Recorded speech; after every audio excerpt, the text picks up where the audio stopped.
Welcome to Cozy Reads Publishing Podcast, a place to find in-depth discussions on new authors, book launches, writing techniques, and even great giveaways. And now, here are your hosts, S.J. Turner and Dorian Keys. Hi everyone, I'm S.J. Turner, author and owner of Cozy Reads Publishing, and of course joining me today is my fabulous co-host and science fiction author, Dorian Keys. Say hi, Dorian. Hi everybody, this is Dorian Keys. I'd like to apologize for not being on the previous stream. I was tied up with something else. Okay, so I was thinking today's topic would be story endings, not necessarily book endings, but story endings. Sounds great. How many types of story endings are there, Dorian? On top of my head, I would say happy endings, tragedies, cliffhangers. These are the three types that come on top of my head. Do you have any others? Well, you know what? I actually looked it up. There's actually 8 of them. You did have the 2 right, and I'm sure that the tragedy fits in here somewhere, and I'm just not sure where. So we have the happily ever after ending, a twist ending, a circular ending, interpretive ending, epilogue, the cliffhanger, which you mentioned, an abrupt ending, and a combination ending. Well, the combination ending kind of seems like a catch-all, like, okay, you can have anything else, but is an epilogue considered an ending, though? It says it is. I think an kind epilogue of a bad is an ending, epilogue. apparently. So, definition. This type of ending can be described as an extended or expanded ending. So the book ends like normal, but then there's an epilogue to tell more about what happens down the road.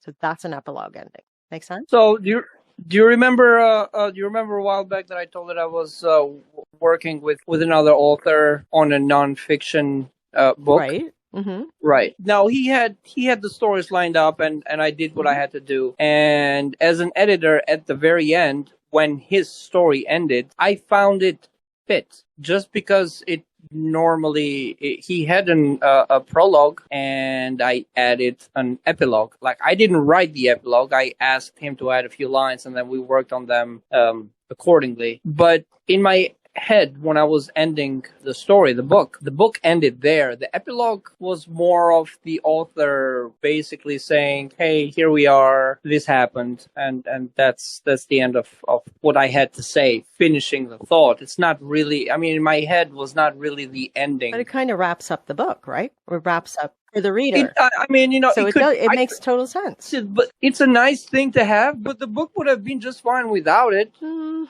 Yeah, but no, I get the idea of having an epilogue ending. Especially now that I think about it. I never really thought of it before as an ending, to be honest with you, but it does make sense. You could use it as an ending. You absolutely could. I just kind of thought of it as an addition. You could. To kind of almost tie you into another book coming in a series, using an epilogue as that. So let me ask you a question, since we are here and you have that list open, because we're going to come back to that list. Have you ever read a book that had 2 endings, 2 distinct endings? No. Well, no. I've had those, those animated online where you can choose your ending kind of stories. I've done those, read those, whatever. So you kind of have a different ending almost every time, depending on the choices you make during the story. But that's not what you're talking about. I know what you're talking about. No, I have not. I have not had a book where there's 2 separate endings at the end. No, where it could have went either way, right? That's what you're talking about? Right. At some point, the story would kind of and veer split into a different ending, and either one of these endings would be a viable ending. I'm Have saying you? this from the point of view of an author. Have you ever read a book that had 2 endings like that? No, I haven't. That's why. I haven't read all the books ever that have existed, so I don't know. I'm pretty sure that with all the options that are out there, I'm sure that there are books that have alternate endings. Maybe, okay. I've heard of alternate endings, and I've seen books with alternate endings, but they're published separately. So, you know what? I can't think of one off the top of my head. I myself did it with Collins. But then, with alternate endings. So right, two and different left them books. both on the So market, just to see which one grabbed, and not putting them out there as alternate endings, but just to see which one worked the best, and then finally brought out the real Collins, right? so basically, you had the same book Yeah. up to a certain point, and then But- at the end, the But story branched out. both endings were not in the same book. They're two separate books, two separate entities. I wanted to see which book was going to sell best, which story was going to work best for the ending. True. Honest to goodness, I have them both here on my shelf. Yeah. But they never existed in the same book. But that type of ending is not there in that I list, though. No, you're right. On that it's not. list. But maybe that's well, yes, it is. Yes, it is. Yes, it is. That's the combination ending. Yeah, on the catch-all, of course. Combination But I ending. mean, that's why So you got it's number 8. Remember I How said is it- combination ending? So listen to the definition. The combination ending can include multiple endings mentioned above. Oh, never mind. No, I'm wrong. That would be a combination of a cliffhanger plus a twist plus a circular ending all Right. together. So never mind. That's not the same. I seen multiple endings and thought it was the same. Right. So I'm talking about alternate I know. endings. No. I guess, the way that they probably define it is as, you tell a story and then it has one ending. And then that's the end of the story. Yeah, because I think that ultimately the author needs to be, has to make the decision. They're the writer, they make the decision, and the reader just reads. That's, we both play two roles. I'll take on being the reader and you be the author. You write me this story, I'm going to read it. It doesn't mean that I get to pick and choose what I'm going to read, because it's up to you to write what I'm going to read. And that's the whole idea. So I think the alternate ending thing, I don't think it exists, to be honest with you. Right. As a reader, right, I read the story all the way to the end, and I read the page that says the end, right? And then you flip the next page, and then the next page only has, in bold letters in the middle, alternate ending. Start from page 100, whatever. Just pick a random number. I don't think it'll go over well. I have to be honest. And then the alternate ending starts from there. Like, hey, do you remember this scene? Well, that's not what happened in this ending. This is what happened in this ending. Again, I have to think that it's the author's job to write one direct story. And I think that if you want to feel out endings, then you put them out to betas. Let the betas decide which ending it should work. What if the author likes both endings? An author's job is really difficult. It's about making decisions. Truthfully. So this type of ending is not on that list. I mean, I'm assuming there's a reason why stuff is not on lists like this, because that would confuse the reader. I definitely agree. I absolutely agree. Because ending is exactly it's as important as the beginning as what does the word ending mean? It means the end. It's the end. It is the end. Doesn't mean go back and create a new one. You'd have to call it something else. Might have to do a little bit more research on the ending, on how ending would branch out. So you were saying there are 8 kinds of endings. Well, according to this, and I didn't dig deep. No, that's fine. We'll just go with that. We're not going to exhaust the list, because obviously, you have books that, you have those interactive books that they can go either way, and I don't think they can be defined in lists like this. No, they're definitely not defined in here, but right. So, and those books have definitely multiple not endings. Just multiple endings, but multiple scenarios. Yeah, so they don't really count at all. It's right. So they don't count towards this list. So this list is, I'm guessing this list is not exhaustive, as they say. Not everything is contained within this list, but let's go with this list. The first ending that this list had was what? Happily ending? Ever After. Most Happily Ever After. Do you think Happily Ever After even exists in a story? I think in majority of it's stories, important for the reader. in the majority of the stories, it is a happily ever after. Don't you? Have you ever seen a sequel to a movie that you thought that finished? What do you mean? Earlier I was we're having a conversation. Have you seen the movie The Matrix? Yeah. Long ago. It's an old movie by now. I'm dating myself. But the first movie started. The first movie is basically hero's journey.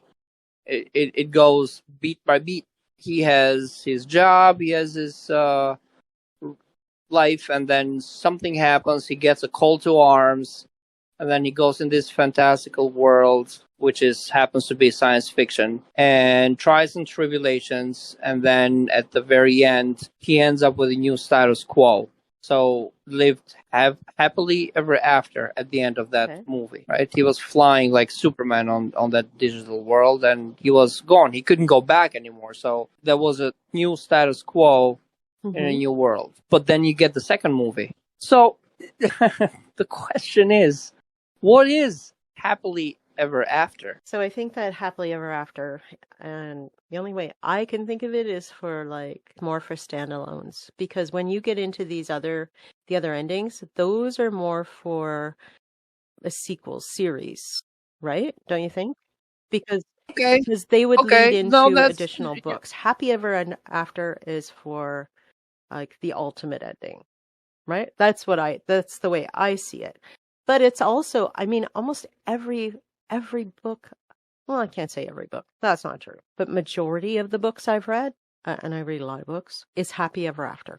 I understand that, it's important for children to have that, and it's important for certain especially books. Romance. Romance is happy ever after. In one way or another, may not even be the original couple, but it typically ends up happy ever after. Right, so considering the protagonist or the protagonists that are in the story, once they go through the book, and I'm going out on a limb in here, and I'm assuming that it's a hero's journey, but it doesn't necessarily have to be hero's journey. This might be a topic for another podcast. But after going through all those trials and tribulations that they had, and whatever enemies they had to defeat or detractors that they had to take care of, do you realistically think that these enemies and detractors will forever stop? Because happily ever after implies that no one else ever went after them. Right. No one else ever had a problem with them. No, I just think that contained within that story base, so literally that book, that story, that all sources of that specific story have been completed. Does that make sense? So all the needs have been met. So, everything's good. The ending, yeah, of course, it's going to be a happy ending at that point. When you leave open because the now term, you've got other endings, and that leads into series. The term "happily ever after" to me, it might have a different meaning, and I don't want to assign it to a meaning. But the term or the idea, because most books, they don't generally have the words in there, like children's books. I think what book had that? Snow White, I think, had the line "They live happily ever after."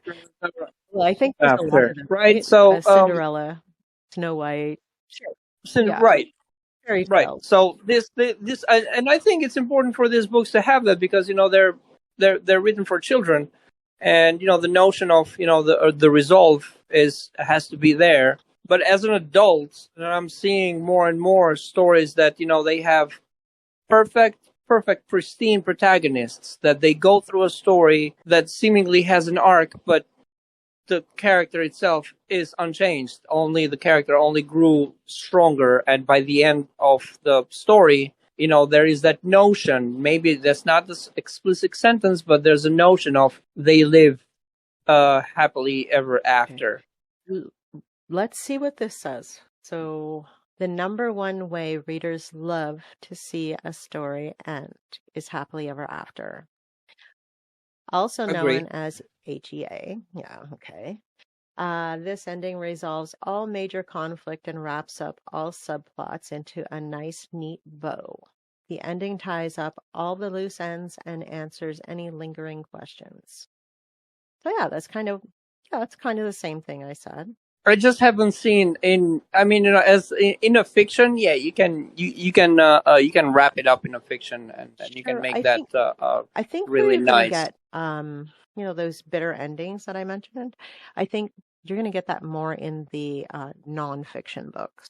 Right, but I'm not talking about a bitter no. ending. I'm not talking about a bitter ending. Well, happy endings are, again, 90% of the books I've read, happy ending.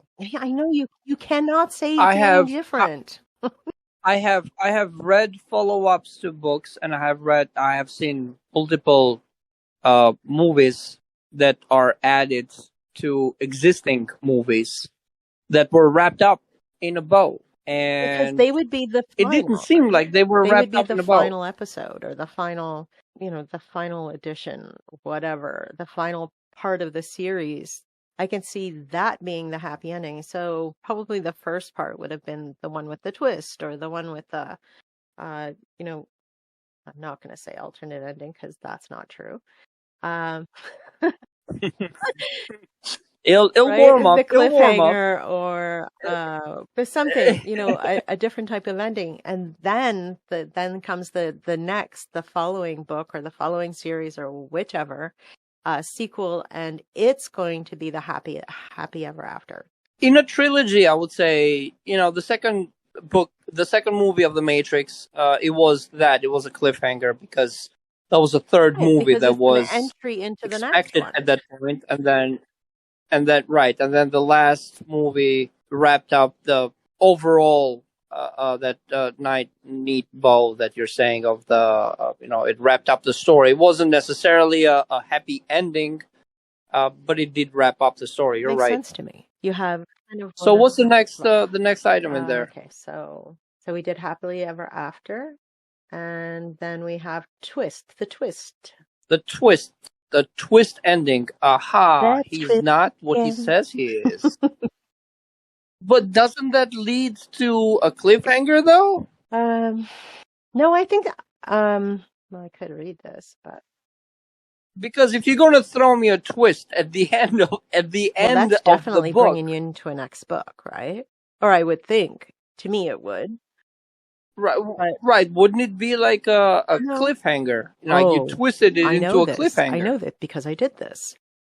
This would be like, and I'm going to use romance because that's my thing. But so she's been with one guy throughout the whole thing, really hot with this guy, and then the next thing you know, boom, she marries the other one. Go figure. Twist. It happens. Real life, even. Really happens. Yeah, but is this an ending though? What happened to It's the an other ending. guy? The other guy goes, "Are you kidding me?" Throws his hands up. He's ticked. He's mad. He leaves. What do you want? That's it? He leaves? What do you want him to do? Stick around and have fun? Of course he leaves. So that's that's an example That's of a twist ending? Of course it's a twist. I mean, everybody's expecting these Right. two to get married. They've been hot and bothered and carrying on the entire story. And, the other guy's been kind of just hanging around. He's been a bit of a pain. He's, you name it. He shouldn't even be there. And then the next thing you know, poof, she marries him. What the heck happened? Are you kidding me? The reader's Right, head but- just kind of goes in a loop. Like, what happened? Are you kidding? Right, but would you want to end a book like that Happens. though? Where are you going to take it from there? I mean, and it really doesn't end there. This is an idea that it lead into Right, another but that's what I'm saying. into another book. So this is where you're going to get your series. So- In my opinion, and I haven't read this yet to see what the definition really is, but this is my idea of a twist. And to me, twists come throughout the entire stories majority of the time, right? Don't you throw twists in? I know you do. You throw twists in right from the beginning to the end of stories. So not necessarily have to be at an ending. It's just odd they come at the end. Right, the old Greek plays. They had this this concept of the mortals they used to have play in regards to an issue, maybe a social issue or whatever issue it was, and at the very end the gods would come in the play and they would solve the mortals issues. Now the machine that would bring the god in the play was called Deus Ex Called Machina. what? Deus Ex Okay. Machina. I couldn't say that if I tried. Which is basically the name is the machine that brings Okay. the gods, right? And you hear this a lot. Deus Ex. Deus Ex is when you have an enormous power come and resolve your story. So you have trials and tribulations, and then at the very end you have this power that puts his fist down and goes like, boom! It is like this, and Okay. then everybody lived happily ever after because God solved this. This were in the old Okay. place. That's where the name Deus Ex comes from that machine. It used to be like generally something that would bring a flying god, so it was like a crane of some kind. That's Deus Ex. So, I would say back then, the first time probably when they used this, it was shocking, and the second time was shocking, and when you used it like for the 50th time to do the same play, well, that shock value has gone away because by this point you expect Deus Ex to show up and solve the problems. Yeah, I think the novelty of that would wear off really quickly. It's still used very, very prolifically. I can think of two books right off the top of my head that have used that exact. Yeah, I know. This plot line is as old as storytelling itself, and really, right. The It has concept been of used Deus recently. Ex goes back in the ancient times. It has been used recently. I could think of one was a fantasy novel that I read. Actually, they were both fantasy novels. So you're right, and they're recent, very recent. Sometimes readers enjoy it. Sometimes if you project it. Remember when I said about my storylines? If you project it long enough that this character has a propensity to come in and solve problems.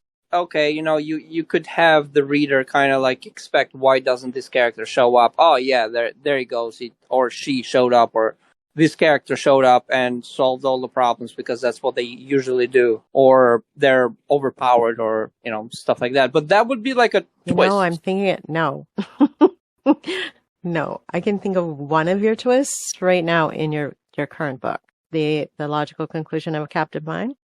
I can think of one right now, and I've mentioned it to you a few times. Where I remember I said to you, my head just about flew off. Right, but that's not. That's right. a serious twist. That's not a Deus Ex, though. But that's a twist. That's an absolute twist. I'm hoping the reader, the listeners will get to buy this book. This book is going to be probably out next year. It will be. It will be out next year. I recently, I think yesterday, I sent it over to the editor, and the editor was pretty happy about it. And we have set a schedule. Mm-hmm.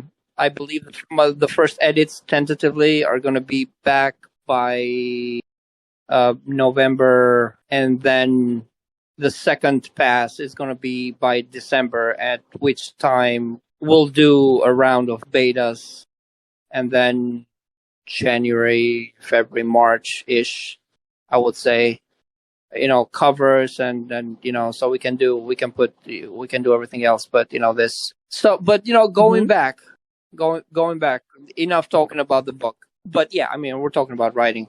But going back, that is not a Deus Ex. I did not insert there to solve any storyline. We're talking about twist, does the twist, and it's not an ending. I get it, but I'm saying that we insert twists, like authors, period, insert twists all the way through books, regardless.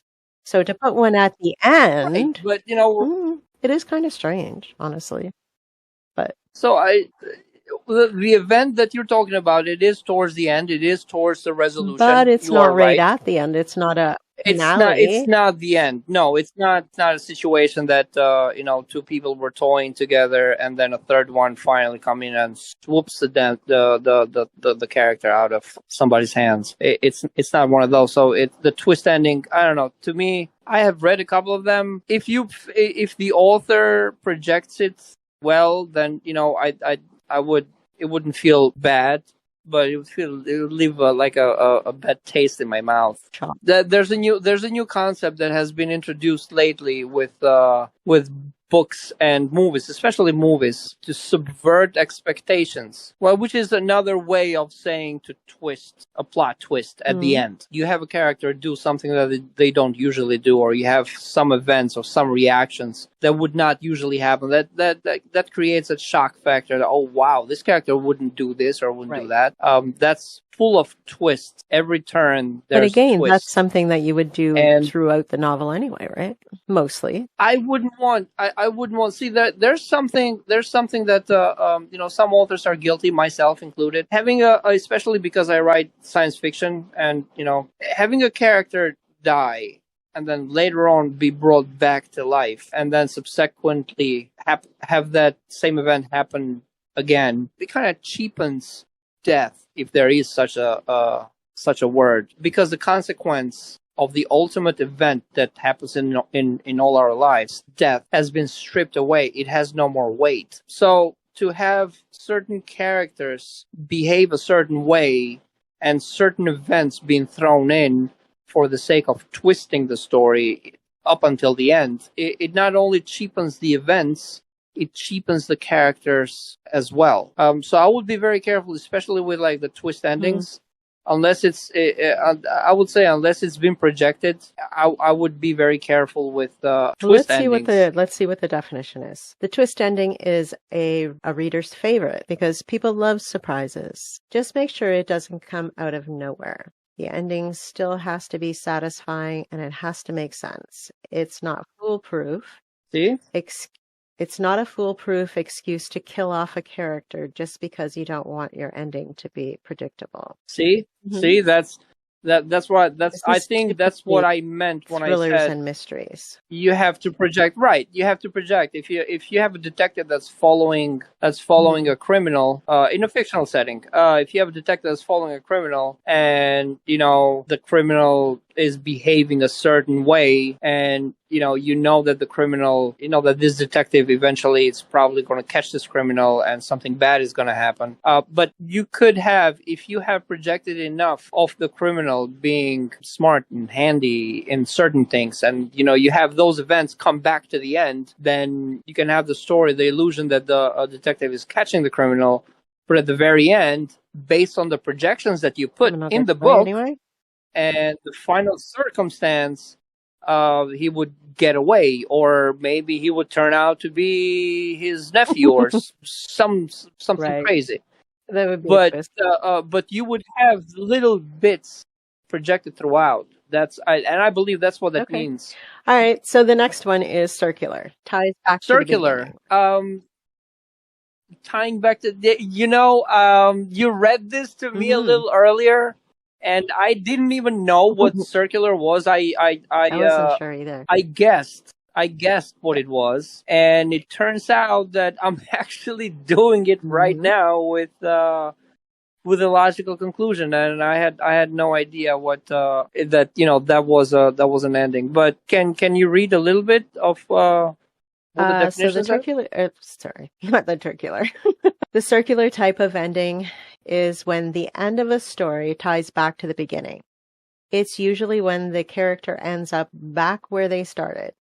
Perhaps the MC had an opportunity to take a new route into their future, but they decide after the course of events in the story to return to their old ways, with a newfound insight on a better life, despite returning to their roots. Right. So I think this ties back to the hero's journey, the new status quo. So the hero decides to go back, and or the protagonist decides to go back, and with the new knowledge that they just found. And it's because it is an ending. It's typically used in character-driven novels and literary novels. I think some endings fit this, but not all endings fit this type of ending. Not all stories fit this type of endings. Not. But when it's done properly, it's done real well.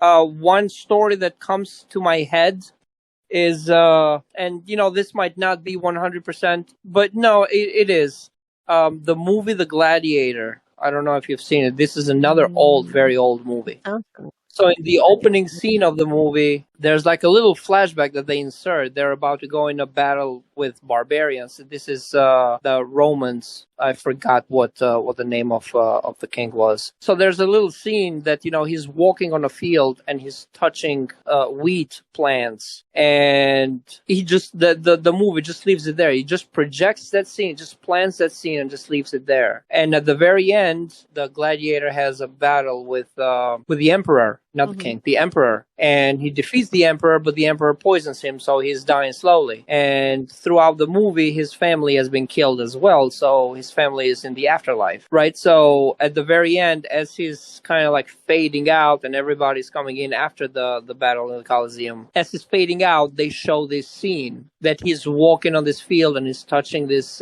wheat, and then the camera pans up and his family is up in the distance. So I would say symbolically, this was circular in a way. I mean, the movies are audio-visual as well, right? You tell a story, it's audio-visual as well. So audially and visually, they achieved this. They planted this in the beginning, and I forgot if this was in the middle of the movie as well.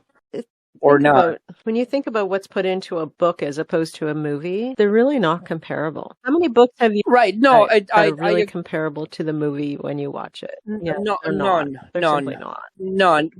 That's the thing about books is that the authors, we have the time to like sit down and spell out a lot of stuff that might not be feasible to put on a movie image. Or much more defined than what the movie, than what a visual can actually produce, because movies also has that audio, that it's got a whole bunch of other elements that a book, an author has to really work very hard to put that picture, a mental picture.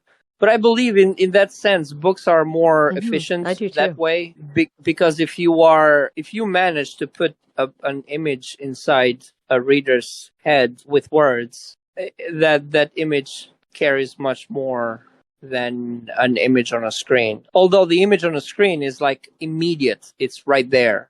You don't have to work your imagination. You are presented with it and just look at it. Yeah, but I think it's not as valuable as the image that it creates from a book. When you read it, it actually sinks in and embeds into your mind. It does. It's inside. It's your own interpretation. When you watch it on TV, it's there. You don't retain it quite as well. Right. It's their interpretation. That's my opinion. I'm a book person. I read. Yeah. I watch all sorts of media, and I take all elements and I try to put them in words. I mean, I like movies too, but if I had the choice of reading the book or watching the movie, I'm going to read the book because I'm going to get more. And everybody says the book is better. And for me anyway, I get more out of the book than I would the movie. If I have less time, I'll watch the movie. There's a reason why you get 500 pages of a book stuffed into an hour and a half movie. You're missing tons from that book in that movie. Anyway, yeah. Okay, so what's the next? Interpretive ending. Interpretive ending. So I see that as being it's a hanger. In a sense, I think being left up to the imagination of the reader. What's the description? So the definition of interpretive ending. An interpretive ending is ambiguous. It leaves readers wondering what really happened. Yes, the ending may be clear, but a portion of it could be interpreted in different ways. Kind of like a choose-your-own-adventure type of ending. Ultimately, this type of ending leaves the reader with thoughtful questions. Okay. Incomplete. I wouldn't say incomplete. I think it's exactly as it says. It leaves you asking a bunch of questions, just like that answer does. It's interpretive to your own mind. So maybe leaving maybe it ends with a question, in fact. I mean, let's go back to the movie The Matrix, because we started with The Matrix, right? Let's circle back to that. So at the end of the first movie, Neo he finally made it into the Matrix. He beat the bad man, and he's flying over the digital city like Superman, the end. Would you consider that a happy ending or interpretative ending? Yeah, I think that's open to many different interpretations, don't you? I do. It could go That's several, why. it could go several I'm different ways. And I think a lot of books, now that I think about it, would kind of be considered interpretive. In fact, you know what? You're probably going to end up with a lot of books being a combination now that I think about it. Right. No, I mean, you don't have to, just like you said, you don't have to end your book one way or another. No, but you could have it as a happy ending, but with a twist. And so I think you're going to end up with a lot of books that kind of seem like they're a happy ending, but they also have a twist and kind of seeping into a series or a sequel because of that twist, or because of a kind of cliffhanger at the end, but it's still happy, right? It's a happy ending, but there's still kind of a cliffhanger there, maybe with a secondary character involved, or you know what I mean? So you really could have several endings. Yep. I can see combination coming up a lot with this type of ending. Well, I mean, specifically, I think a lot of them would be left up to interpretation, honestly. Right, because if you leave a story open up to interpretation and, you would define it, okay, it ends like this, then, if it's open to interpretation that, you have all those 8 possible endings could be in there, epilogue, right? It's it's open-ended. Minus the epilogue. The epilogue tries everything is this out. where you end, where you insert the maybe. epilogue? Okay. I don't. Right, but the epilogue is an ending on its own, though. I never really thought. I kind of thought. Is it next on the list? Epilogue is the next one. Yeah. So interpretative ending would kind of sort of be an open ending? I would no. Left to your interpretation. Well, the bad guy died. They live happily ever after. No. The bad guy didn't die because I think it's more like there was a body left on the grass on the front, or a body was laying on. Let's give him a name. John was laying on the grass. We couldn't feel his pulse. And the end doesn't mean that he's dead. Nobody confirmed that he was dead. Right? That's a cliffhanger. That's 100% a cliffhanger. There's nothing left to interpret there. I want to know what happened. It could also be an interpretive ending, because think about it. It's left up to the reader. They could decide. The first question they could automatically decide he's dead. Okay, maybe that was a bad example. You're right. It's definitely. I believe that example is like a cliffhanger, a total cliffhanger. He got you left me hanging in there. What happened to John? You win. I would say an open ending. Maybe the main protagonist, after going through the trials and tribulations to collect a thing, he takes the thing and he walks out of the village. Or what did he do with the thing? Well, he could have done this, he could have done that, he could have gone back. The thing didn't work. We don't know. It's open to interpretation. There's a divorced couple. They keep meeting up, taking their kids. They have kids. Keep taking their kids to, out on outings, and end up spending the night together, and wake up, same house, have breakfast. He leaves, goes to work. From that house, story ends. Does it mean he moved back in? Yeah. No. No, it's open to interpretation. It's definitely open to interpretation. Okay. There's so many different. You know what? I would think that is definitely open to interpretation. A lot of people are going to think exactly what you thought. Yeah. Well, Yeah. He moved. Of course, he moved back in. Of course, they're back together. And a lot of people would think, no, that just means that they spent the night together. What are you thinking? They did it for the kids. Just if you're just saying it was only one night, I mean, well, we don't know. It's up to interpretation. You see, it's open to interpretation. Okay. So what's the next item on the list? Cliffhanger. No. Cliffhanger. No. Well, it was epilogue, but we did epilogue, right? Epilogue. Did we do epilogue? Epilogue. Yeah, I think we discussed epilogue. Yeah, we discussed epilogue out of step. Okay. Did we? Yeah. I think we did it at the very beginning. Yeah. And then it's cliffhanger, which there's a body on the front yard. The end. Wait. Tom has no pulse. He's laying on the grass. So what happened to Tom? But you can't leave me hanging like this. And it's literally on, like, I can read a comment That's funny. angrily with 1 star saying, "You can't leave me hanging like this." Goodness. Yeah. Cliffhangers, just goodness, you are notorious for cliffhangers. I don't know how many times Who? I don't know how many times you've sent me bits and I'm like, what?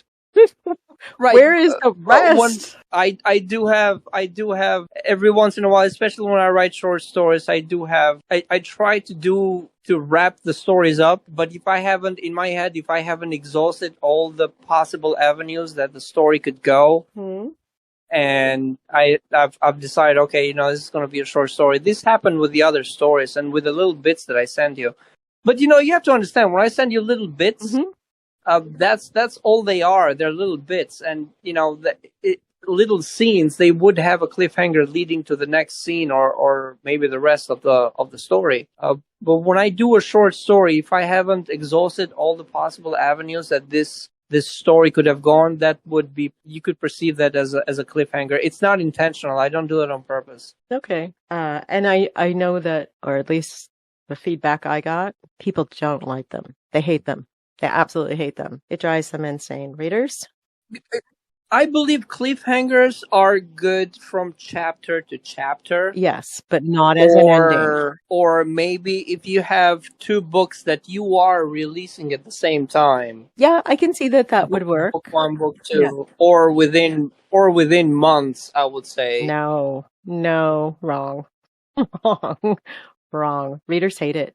They absolutely hate it. Right. So there was a conversation that I had with the editor when I translated Imprint Legacy, and as they mailed me the copies, and I'm reading the copies, and I got on a phone call, and I told him I'm already writing the second book. I was alluding to the Morning Star.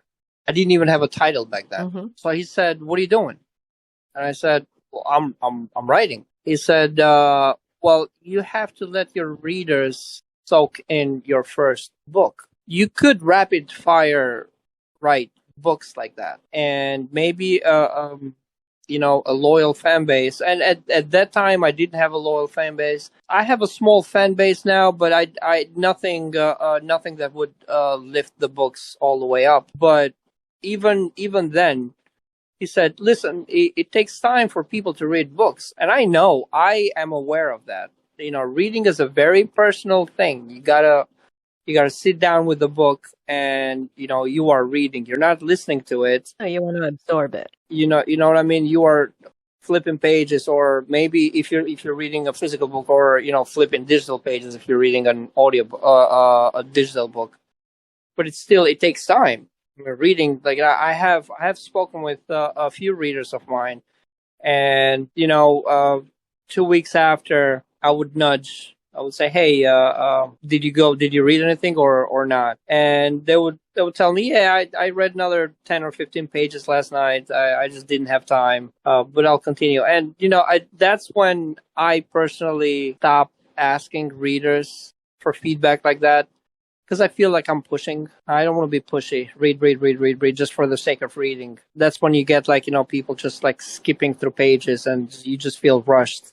This guy's on my back. I gotta get this read. But just looking at the rate at average friends of mine and other readers. Some readers are fast. Some readers are slow. So just based on that, the editor told me, okay, well, you got to give this book at least 1 year. You gotta let this soak. You gotta give the book a chance. Your rapid fire books, okay, yeah, great. You're gonna put it on the market, but the book is not gonna be sold right away. So you write a book with a cliffhanger. Okay, great. The first readers are gonna be a little upset that there's a cliffhanger. There's a cliffhanger in the book. And with the advent of social media, this kind of has changed the game, right? Because people tend to go on social media and say, "Hey, I wasn't happy with this book or movie because it ended this way." Typically, you get nasty words tossed at you. And you get, that's given. That's the internet, so that's social media. So that's not That's to be expected. But if this means would not be there, yeah, the reader will still be unhappy with the ending. But Rapid Fire publishing that second book, now the reader that has bought the book and hasn't finished reading it yet, now you're kind of okay. Well, I'm pushing the second book right now, and you haven't given time to the reader to soak in that initial book. That's what my editor, a translated editor, told me. You got to give the reader, and Imprint Legacy, although it does have a sequel, I don't think Imprint Legacy was left on a cliffhanger. I mean, a few people came to me and said, "Hey, whatever happened to his family? I wanted to see him get connected with his family, physically get connected." And I was always under the impression that, just based on the events that I wrote in the book, that was obvious. But, as you said, that interpretative factor apparently was there, because not everybody was under the impression that the main character got connected, got reunited with his family. If somebody suggests a book to me and it's Cliffhanger, and I know there's a book coming out, the second, a sequel coming out, I will wait until the sequel is out before I start with that cliffhanger. I guarantee you. Because I know it's just going to anger me. So there's that. And here's another thing. Originally, I had written Collins with a cliffhanger. She just kind of leaves on the plane and to be continued. And the feedback I got was not friendly at all. I'm not kidding. People were very angry. So I promise you, cliffhangers are not welcome. Not welcome. And it's true because, again, if I know there's a cliffhanger, if somebody has said, oh, and they leave you with this, waiting for the second book, but the second book's not coming out until, whenever, I'll say, oh yeah? Well, then I'm not buying it till then. I'm not buying until then. Yeah, that's, you're right. I mean, you gave me the reader's point of view. I gave you the author's point of view. Well, I give you both because I know I've been attacked. Because the thing is that better. If as an author, if I know that there is a second part to this book, the first, I mean, most books that I have seen, especially, and this works with fantasy books, they put part one in there. And it right off the back. And I would personally say that whenever I see a book that says part one and I look and there is no part two, there's typically some kind of a hanger, right? I expect it is built in part one. Well, you are right.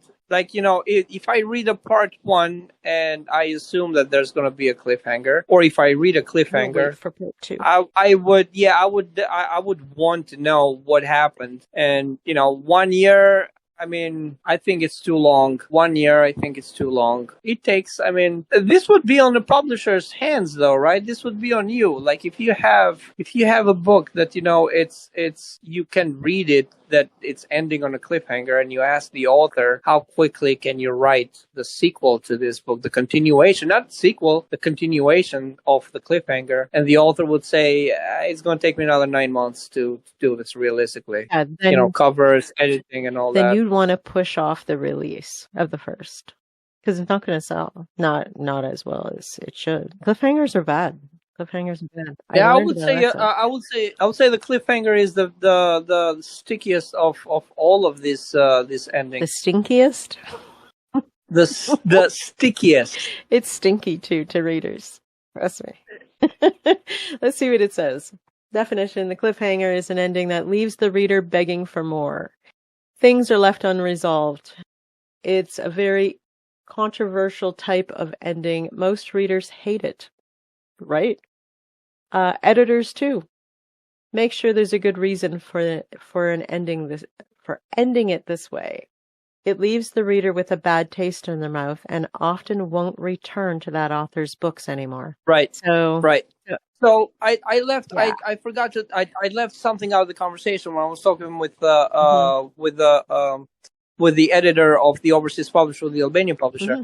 I was not talking to him about a sequel because I personally don't think that Imprint Legacy ends on a cliffhanger. Ends on a little bit of a cliffhanger. I have been told. I didn't mean it, but the story as it is, I believe it resolves. There might be maybe minor minor things that, I would say were left open to interpretation, but I don't think there was much to interpret there. The only complaint that I've received from that was, the family reunion, which I believed I projected. But what I was talking about with the editor was the release of a second book from the same author. So what the topic of that conversation was, okay, well, you're not releasing a sequel for this book.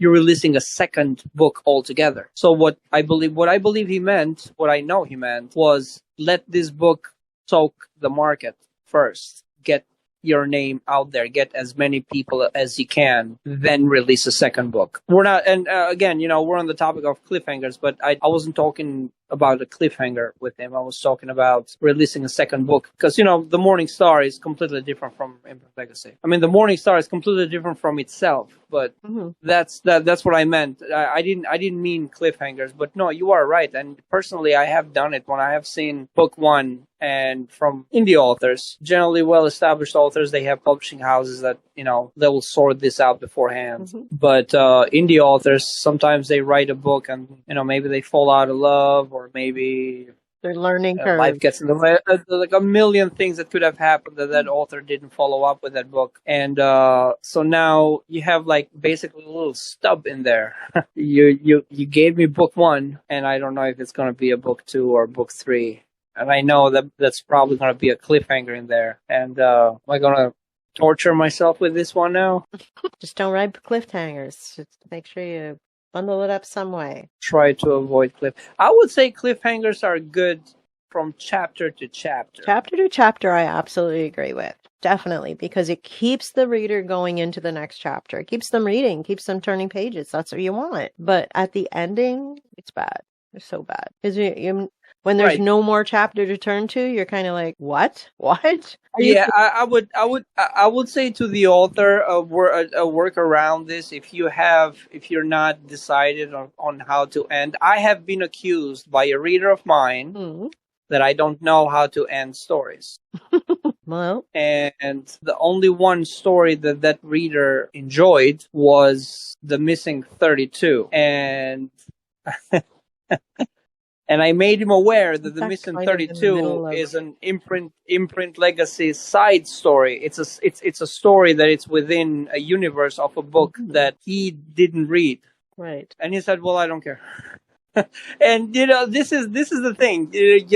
As I always say, you give it to the reader will read it the way that they want it. The way they'll have their own interpretation. So maybe that was a complete story in his head. No. Because the Missing 32 is like some kind of an investigation. So there is a through line. You go to the end of the investigation. There's really no hero's arc during an investigation. No, but maybe for the detective. It does kind of feel like an ending scene, right? It's right. a format. So, it's a totally formatted scene. So I can see what he's saying too. I mean, I'm familiar with The Missing. Most readers that I have read, SJ, and this is what I meant on our previous episode that we were talking about multi-genre authors.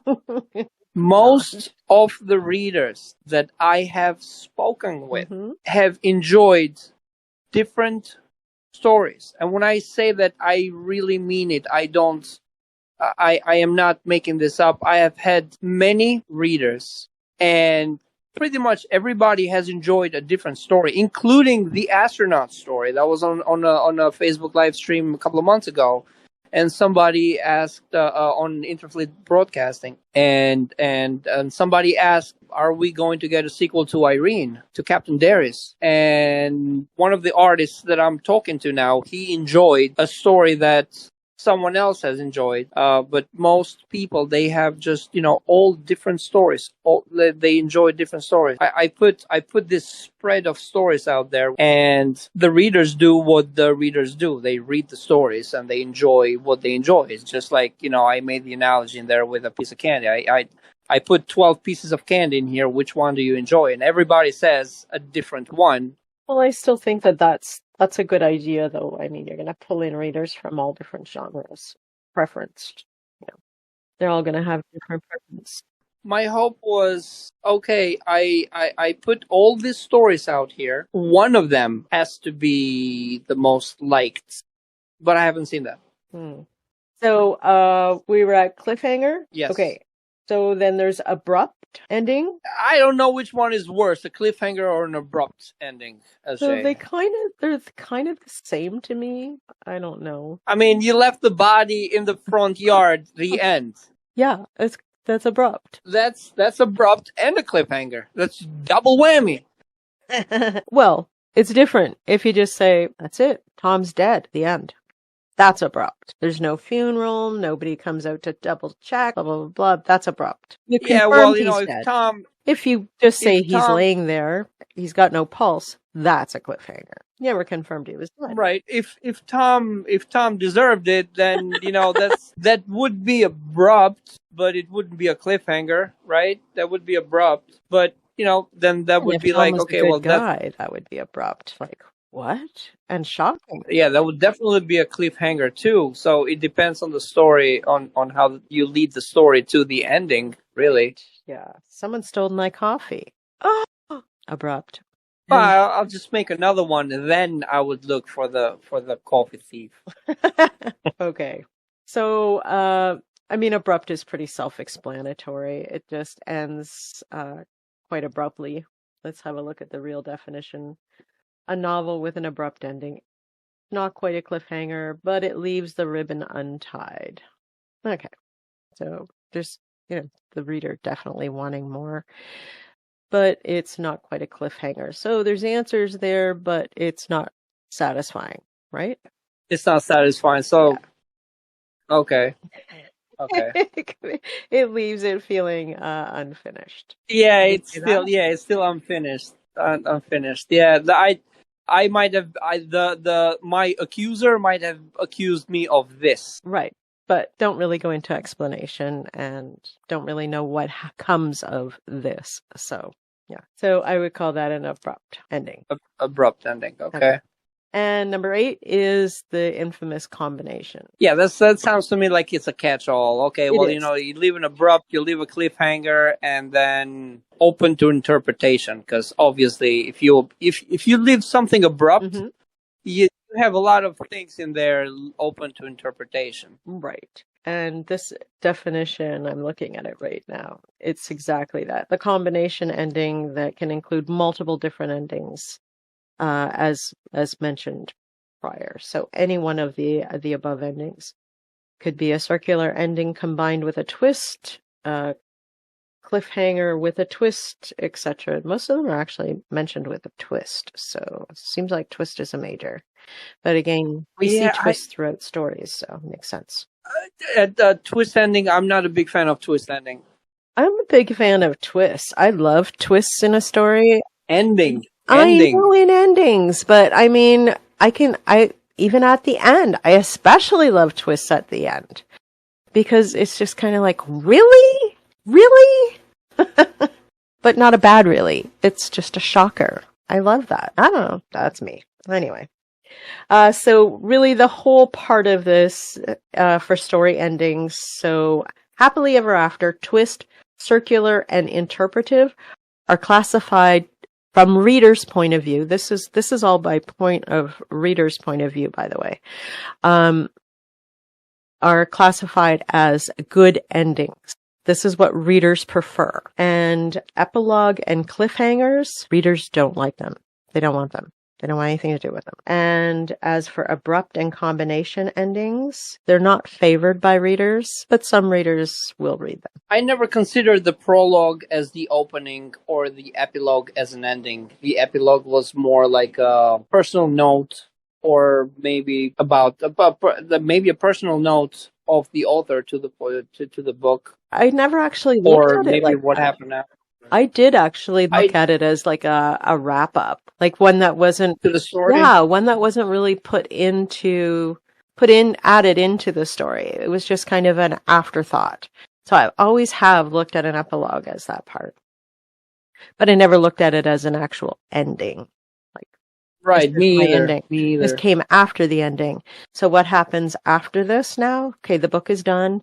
And what comes after this? Quick little insight after, because you're not going to write, it's not enough to write a sequel, but enough to write a quick epilogue to say, and, 10 years down the road, blah, blah, blah, blah, that kind of thing.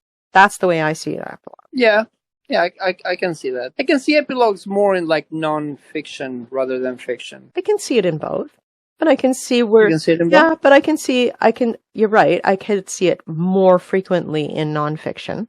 Yeah. Because people be looking for, well, what became of that? Where, right. Yeah. I can understand that. I mean, when I use it on Concrete Lifeguards, I used it as that. Well, what happened after? Mm-hmm. Yeah. I can see that. That makes more sense too. But I can see it too in fiction books, depending on what genre it is and what the actual topic of the book is. I can see that, depending on where it's left off. And if you're not really planning on, if it's a standalone, something that's just going to be a one-off, not looking at a sequel. So to avoid a sequel, yeah, absolutely. No? Yeah, I agree. Are we finished with this topic? Yeah. Yeah, I would say yeah, with the exception of Okay. multiple endings. Not multiple. I'll say 2 endings. It should be there. Should be a thing. I'm telling you, it's not. You know what? Let me look it up. Let's just see if there is such a thing. Alternate endings or multiple endings? Alternate. I wouldn't say multiple because it's probably going to fall under something else. Yeah, because multiple endings is in a video game. So let's look at Yeah. alternate endings. Books. 6 famous books you didn't know had alternate endings. Aha! Great Expectations by Charles Dickens. The Fault in Our Stars. Oh, really? I love that book. Oh my God. Okay. Matilda. Really? Harry Potter and the Deathly Hallows. A Farewell to Arms. Ernest Hemingway.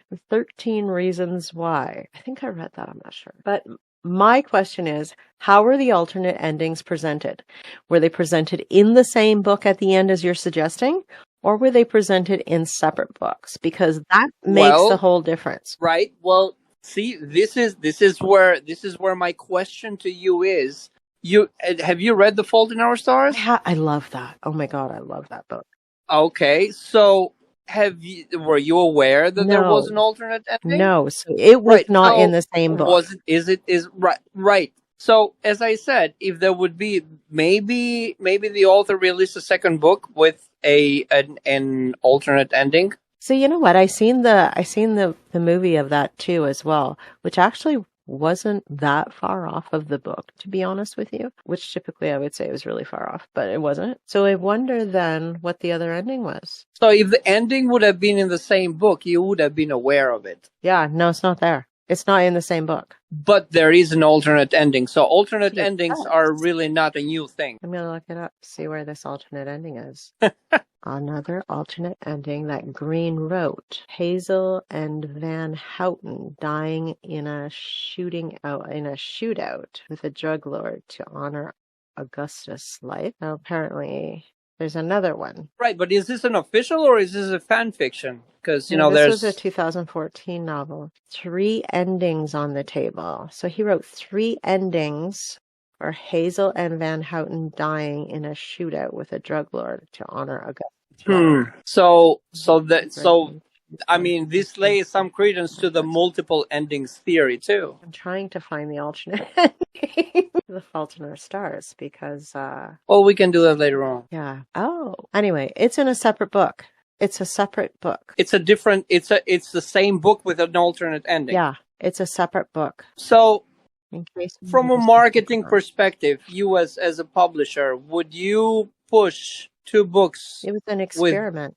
Different endings. I mean, not as an experiment. Obviously, it has been experimented. You were not aware of multiple endings, so maybe it was a marketing thing. Originally. So I just read it. He had originally wrote one ending. His editor said, "I'm not sold on this ending," and so he wrote an additional ending.